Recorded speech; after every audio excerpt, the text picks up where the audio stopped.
The COPE program is basically a use of behavioral health or improving behavioral health to be a more holistic model.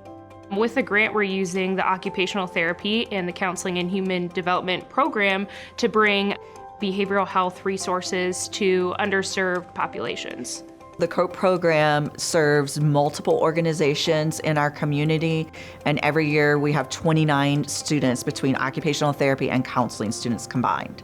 They qualify for a stipend, and that can be used basically for tuition or housing or whatever the students need to use it for.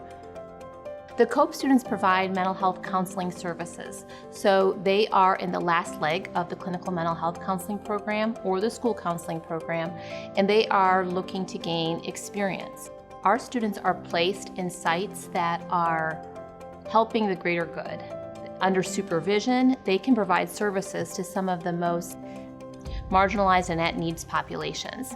Those agencies need this additional support. They may have one problem that they come in for, but there are so many other things that we can offer. Whether they had been through maybe a hard time in their life or kind of just needed help getting back on their feet, it allowed us to show them what occupational therapy and counseling can do, and we were able to kind of individualize the services. So I think what's so unique about the OT field with what we're doing is that they're bringing the life skills knowledge with them as they're also very trauma informed, and most of the women we serve have been sexually exploited or have been experienced sexual abuse, and so they're able to really work with a resident in a way that's very intuitive, and you're able to see her, what her skills are, what she needs, and then work those life skills in there. So the residents at the Adult Safe House have loved the interns that have come in because they are working with them on skills that they are actually working on in the phase that they're in. So right now, we had a couple interns working on with our women on finances, how to budget, taking them to the grocery store with them, helping them just do those basic life skills that a lot of us kind of take for granted.